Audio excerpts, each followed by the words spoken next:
చూడండి, ఇక్కడ శ్రీకృష్ణ పరమాత్ముడు ఒక ముఖ్యమైన విషయాన్ని చెబుతున్నాడు. ఏమిటంటే నా హన్యతే హన్యమానే శరీరే, అంటే నా శరీరం మరణించిన నేను మరణించను అని చెబుతున్నాడు. మరి దీన్ని మీరు ఎలా అర్థం చేసుకుంటారు? నా శరీరం మరణించిన నేను మరణించను అనేది మనము ఏదో పైన చెప్పుకుంటే సరిపోదు. దీనిని మనం బాగా విచారణ చేయాలి, బాగా లోతుగా విచారణ చేయాలి. అప్పుడే మనకు ఇందులో ఉండే విషయము స్పష్టంగా అనుభవానికి వస్తుంది. అప్పుడు మనం నిజంగా మరణించం. అప్పుడు మన శరీరం మరణించినా మనం నిజంగా మరణించము. ఎప్పుడు మరణించము? ఇందులో ఉండే విషయాన్ని మనం లోతుగా తెలుసుకొని అనుభవానికి తెచ్చుకున్నప్పుడు అప్పుడు మరణించాం. అంతే తప్ప ఏదో పైన చిలక పలుకులు పలుకుతూ ఉన్నంత మాత్రాన మన భయం, మరణ భయం అనేది అలాగే ఉంటుంది. కాబట్టి ఇప్పుడు ఇందులో ఉండే విషయాన్ని నేను వివరంగా చెబుతాను, శ్రద్ధగా వినండి. ఇంతకు నా శరీరం అంటే అర్థం ఏమిటి? పోయిన క్లాస్లో చెప్పాను. నా శరీరం అన్నప్పుడు దాని అర్థం ఏమిటి? అది మీకు దృశ్యం. గుర్తుపెట్టుకోండి, మీకు ఏవైతే నాది నాది నాది అని అనిపిస్తూ ఉన్నాయో అవన్నీ కూడా మీకు దృశ్యాలు. రాసుకోండి, ఈ పాయింట్ రాసుకోండి. నా శరీరం, నా చెయ్యి, నా తల, అలాగే నా భార్య, నా భర్త, నా పిల్లలు, నా ఇల్లు, ఇవన్నీ కూడా మీకు దృశ్యాలు. అలాగే నా మనస్సు, నా బుద్ధి, నా ప్రాణము, నా అహంకారము, ఇవి కూడా దృశ్యాలు. మరి మీరెవరు? మీరు దృశ్యము కాదు, మీరు సాక్షి, ఆ దృశ్యాలను గమనించే సాక్షి. ఈ పాయింట్ ఇంతకు ముందుకు చెప్పాను, కానీ ఇప్పుడు మరింత లోతుగా చెప్తున్నాను. ఇక్కడ సాక్షి అంటే అర్థం ఏమిటంటే వాటన్నిటికీ ఆధారంగా ఉంటూ ప్లస్ వాటిని అంటుకోకుండా ఉండే ఒక స్ఫురణ, చైతన్యము. రాసుకోండి. సాక్షి అంటే అర్థం ఏమిటంటే ఆ దృశ్యాలన్నింటికీ ఆధారంగా ఉండేది ప్లస్ దేనిని అంటుకోకుండా ఉండేది. ఏది? స్ఫురణ లేదా చైతన్యం. కాబట్టి ఇప్పుడు చెప్పండి, నేను ఎవరు అంటే ఏమని చెప్తారు? దృశ్యాలన్నింటికీ ఆధారంగా ఉంటూ దేనిని అంటుకోకుండా ఉండేటటువంటి స్ఫురణ. చూడండి, ఇంత స్పష్టంగా ఎవరు చెప్పరయ్యా మీకు? ఇది మీరు బాగా అర్థం చేసుకుంటే ఇప్పటికిప్పుడు ఈ క్షణమే మీరు మొత్తం అన్నింటి నుండి విడుదల పొందగలరు. అన్నింటి నుండి అంటే అన్ని దృశ్యాల నుండి. ఇక్కడ మీకు ఇంకొక విధంగా చెప్పాలి. నేను ఆల్రెడీ చెప్పాను కదా, దృశ్యాలన్నింటికీ ఆధారంగా ఏముంటుంది? ఒక తెర అనేది ఉంటుంది. అలాగే మీకు కనిపించే దృశ్యాలకు, అంటే మీకు బయట కనిపించే రకరకాల రూపాలకు, మీ సుఖ దుఃఖాలకు, రాగద్వేషాలకు, మీ బంధుత్వాలకు అన్నింటికీ ఆధారంగా ఏ తెర ఉంది? లేదా దేనిలో, ఏ తెరలో మీకు ఈ దృశ్యాలన్నీ అనుభవానికి వస్తున్నాయి? ఈ పాయింట్ బాగా వినండి. ఏ తెరలో మీకు ఈ దృశ్యాలన్నీ అనుభవానికి వస్తున్నాయి అంటే నా భార్య, నా పిల్లలు, నా భర్త, నా పిల్లలు, నా ఇల్లు, ఇవన్నీ ఏ తెరలో మీకు అనుభవానికి వస్తున్నాయి? అలాగే చూడండి, అలాగే సుఖ దుఃఖాలు, నాకు సుఖంగా ఉంది, దుఃఖంగా ఉంది అనేటటువంటి మీ సుఖ దుఃఖాలు, మీ మానవమానాలు, మీ లాభ నష్టాలు, మీ శరీరాలు, ఇవన్నీ కూడా ఏ తెరలో అనుభవానికి వస్తున్నాయి మీకు? చెప్పాను కదా, స్ఫురణ. మీ స్ఫురణ అనే ఒక మహాతెరలో అనుభవానికి వస్తున్నాయి. గుర్తుపెట్టుకోండి. అందుకనే చెప్పాను, స్ఫురణ లేకుండా స్ఫురించే పదార్థాలు లేవు. మీకు ఏది స్ఫురిస్తున్నా మీకు ఏది స్ఫురిస్తున్నా కూడా అది మీ స్ఫురణలోనే, గుర్తుపెట్టుకోండి. కాబట్టి ఇప్పుడు మీరెవరు? స్ఫురించే దృశ్యాల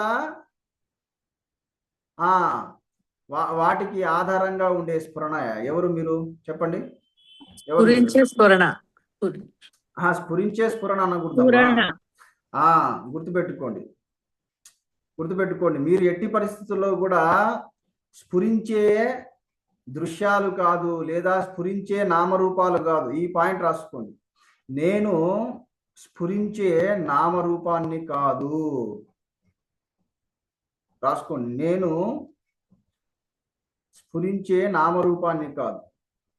అయితే ఎవరిని? వాటికి ఆధారంగా ఉండే స్ఫురణను లేదా సాక్షిని. స్ఫురింపబడే నామరూపాలకు సాక్షిని నేను, లేదా స్ఫురణను. ఈ పాయింట్ అర్థం చేసుకోండి అయ్యా. ఇది చాలా అద్భుతమైన పాయింట్. ఇది మీరు స్ఫురింపబడే నామరూపాల, ఆ నామరూపాలకు సాక్షి ఎవరు? మీరు వాళ్ళకి సాక్షి. మిగతా వాళ్ళు చెప్పండి, మిగతా వాళ్ళు చెప్పాలి. నామరూపాలకు సాక్షి స్ఫురణని మాత్రమే.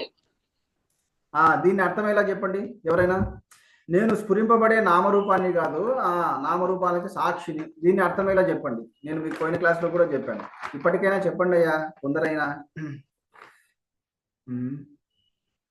మీరు ఇప్పుడు ఎలా చెప్తున్నారంటే పరోక్షంగా చెప్తున్నారు. అపరోక్షంగా చెప్పండి. ఈ విషయాన్ని అపరోక్షంగా చెప్పండి. అంటే దాని అర్థం ఏమిటి? మీకు అన్వయించుకొని చెప్పండి. అది పాయింట్. చెప్పండి ఈ విషయాన్ని. అబ్బా, కనపడే దృశ్యాలు కాదమ్మా, మళ్ళీ చెప్తున్నాను, మళ్ళీ చెప్తున్నాను, మర్చిపోకండి. నేను మోహన్ రావును కాదు. మోహన్ రావు అనే నామరూపానికి సాక్షిని. నేను గాయత్రిని కాదు. గాయత్రి అనే నామరూపానికి సాక్షిని. నేను లక్ష్మీ నరసింహమూర్తిని కాదు. లక్ష్మీ నరసింహమూర్తి అనే నామరూపానికి సాక్షిని. మర్చిపోకండి అయ్యా, ఇది అపరోక్షము. నేను మీకు పరోక్షము ద్వారా అపరోక్ష జ్ఞానాన్ని అందిస్తుంటే మీరు పరోక్షాన్ని పట్టుకొని అక్కడే ఆగిపోతారేమిటి? చెప్పండి. అక్కడే ఆగిపోతారా? అపరోక్షం వరకు వస్తారా? చెప్పండి, చెప్పండి అయ్యా. ఇంకా అర్థం కాలేదు మీకు. ఎందుకు అంటే మీకు ఇంకా అర్థమయ్యేలా చెప్పాలంటే నేను చెప్పే ఈ తత్వాన్ని మీకంటే వేరుగానే చూస్తూ ఉంటారా? మీకు అన్వయించుకొని చూస్తారా? చెప్పండి. మీకంటే వేరుగా చూస్తుంటారా ఈ తత్వాన్ని? మరి అన్వయించుకొని చూస్తే చెప్పాలి కదమ్మా. ఏమని చెప్పాలి? మీకు అన్వయించుకొని చెప్పాలి. నేను కనిపించే కళ్యాణిని కాదు. చెప్పండి. అట్లా చెప్పొద్దమ్మా. కనిపించే కళ్యాణిని కాదు. ఎలా చెప్తారు మీరు? చెప్పండి. నేను కళ్యాణిని కాదు. కళ్యాణి అనే నామరూపాన్ని కాదు. మరి ఎవరు చెప్పండి మీరు? సాక్షిని. నామరూపానికి సాక్షి. ఆ కళ్యాణి అనే నామరూపానికి సాక్షిని. మీకు ఇంకా అర్థం ఎలా చెప్తాను చూడండి. మీకోసం నేను ఎంతగానో దిగి రావాల్సి వస్తుందయ్యా. మీరు అదే పనిగా నన్ను లాక్కొస్తున్నారు కిందకి. ఇప్పుడు మీకు ఇంకా బాగా అర్థమయ్యేలా చెప్తాను చూడండి. ఇప్పటికైనా అర్థం చేసుకోండి. ఇప్పుడు మీరు పుట్టడంతోనే కళ్యాణి అనే పేరుతో పుట్టారా? పుట్టడంతోనే వినండి అమ్మా. పుట్టడంతోనే మోహన్ రావు అనే పేరుతో పుట్టారా? పుట్టడంతోనే మూర్తి, లక్ష్మీ నరసింహమూర్తి అనే పేరుతో పుట్టారా? చెప్పండి. ప్రతి ఒక్కరు చెప్పండి. పుట్టడంతోనే మీరు మీ పేర్లతో పుట్టారా లేదా? చెప్పండి. లేదు. పుట్టలేదు.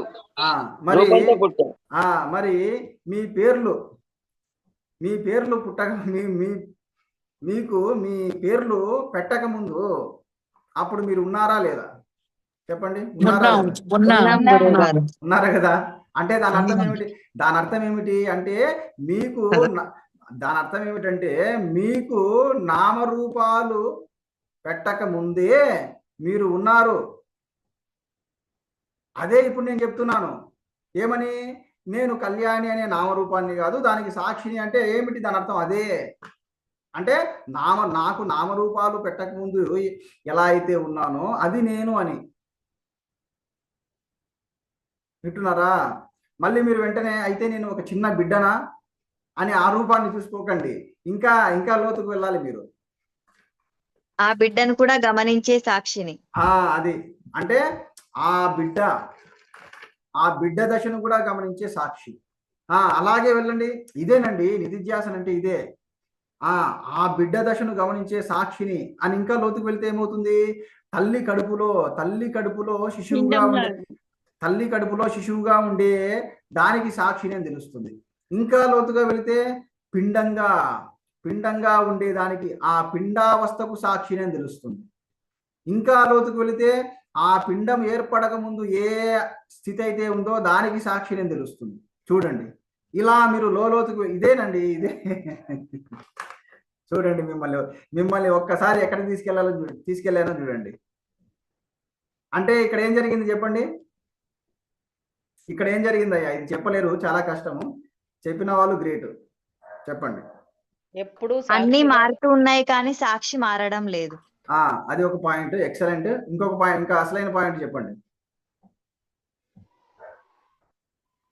ఎప్పుడు మనం పుట్టక ముందు నుంచి పుట్టిన తర్వాత ఇప్పుడు చెప్పిన పాయింట్ మీదే చెప్పండి. ఏది మారుతున్నా సాక్షి మారలేదు. దగ్గరగా వచ్చారు. నామరూపాలు మారుతున్నాయి. అది కాదమ్మా, వారు అశ్విని గారు అందించారు. ఇంకా దాని మీద దగ్గరకు వచ్చారు. ఏది మారుతున్నా సాక్షి మారలేదు అంటే అర్థం ఏమిటి? మీరెవరు? నేనేమన్నాను? మీరు సాక్షిని అని తెలిసింది కదా, మీరు సాక్షిని అని తెలిసింది. ప్లస్ ఏది మారినా మీరు మారడం లేదు అంటే అర్థం ఏమిటి?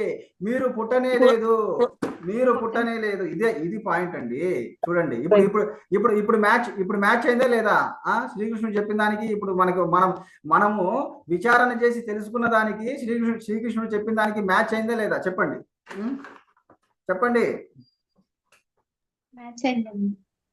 ఏం మ్యాచ్ అయిందమ్మా? ఏం మ్యాచ్ అయింది? అదే ఏం మ్యాచ్ అయింది చెప్పండి ఇక్కడ. నేను పుట్టనే లేదు. ఎక్సలెంట్. ఎవరమ్మా చెప్పింది? ఎప్పుడు ఉండేవాడిని. అది అనేది లేదు. ఎప్పుడు ఉండేవాడు. అది కరెక్ట్. కాబట్టి నేను అసలు పుట్టనే లేదు. ప్లస్ నేను ఎప్పుడు స్థిరంగా ఉండేవాడిని, శాశ్వతంగా ఉండేవాడిని. ఎవరిని? సాక్షిని లేదా స్ఫురణను. చూడండి అయ్యా, ఇంత అద్భుతంగా చెప్పాను. ఇంకా మీకు అర్థం కాలేదంటే ఇంకా మీకు మీరే ఆలోచించుకోవాలి. అర్థమైంది గురువు గారు. భగవంతుడు చెప్పిన విషయాన్ని నేను విచారణ చేస్తూ కిందికి దిగి వస్తూ ఇంత కిందికి దిగి వచ్చాను. చెప్పండి, ఇప్పటికైనా అర్థమైందా లేదా? విషయము, తత్వము చెప్పండి. అర్థమైంది గురుగారు. ఒక్కరే చెప్తున్నారమ్మా, మిగతా వాళ్ళు చెప్పండి.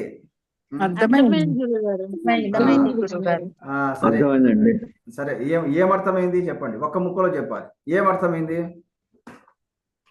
ఎప్పుడు ఉండేవాడిని, పుట్టనే లేదు. కరెక్ట్, గుర్తుపెట్టుకోండి. అంతే, కరెక్ట్ చెప్పారు. సంతోషం. ఏమర్థమైంది అంటే నేను ఎప్పుడు పుట్టనే లేదు, ప్లస్ నేను ఎప్పుడు ఉండేవాడిని. రాసుకోండి. ఈ శ్లోకం ద్వారా మీకు ఏమర్థమైందంటే నేను ఎప్పుడు పుట్టనే లేదు, కాబట్టి నేను ఎప్పుడు చావను, ఎప్పుడు ఉంటాను. ఇదే రాసుకోండి. అది అంతే. ఈ శ్లోకం ద్వారా నేను శాశ్వతంగా ఉండేదాన్ని. అదొక్కటి చెప్తే సరిపోదమ్మా. ఈ పాయింట్స్ అన్ని కూడా మీరు స్మరిస్తూ ఉండాలి. నేను ఎప్పుడు పుట్టనే లేదు, నేను చావను లేదు, కాబట్టి ఉంటూ ఉండేవాడిని. అంతే. నేను ఎప్పుడు పుట్టనే లేదు కాబట్టి చావను, ఎప్పటికీ ఎప్పుడు ఉంటూ ఉంటాను. అది ఈ 3 పాయింట్లు ఇంకా మీరు గుర్తుపెట్టుకోండి. అది ఈ 3 పాయింట్లు ఇంకా మీరు జీవితాంతం ఎంతవరకు అని మాత్రం అడగండి. మీ చివరి శ్వాస వరకు గుర్తుపెట్టుకోండి. చెప్పండి అయ్యా. అద్భుతమైన పాఠం ఈరోజు చెప్పానా లేదా? ఎట్లా ఉంది ఈ పాఠం? ఈ తత్వం ఎలా ఉంది? చాలా బాగా గురుగారు మా లెవెల్ దాకా వచ్చారు. గురుగారు వచ్చి చెప్పారు. గురుగారు అదే, అందుకు మీకు ఇంకా సత్యం తెలియబడింది కదా, ఆ స్థితి తెలియబడింది కదా స్పష్టంగా. సరే, తెలియబడింది గురువు గారు. సంతోషం అండి. ఇప్పుడు చెప్పండి అయ్యా. పోయిన క్లాస్లో నేను మీకు ప్రశ్న అడిగాను. ముందు ప్రశ్న చెప్పండి. ఏమిటా ప్రశ్న చెప్పి సమాధానం చెప్పండి. ఏమిటా ప్రశ్న చెప్పండి.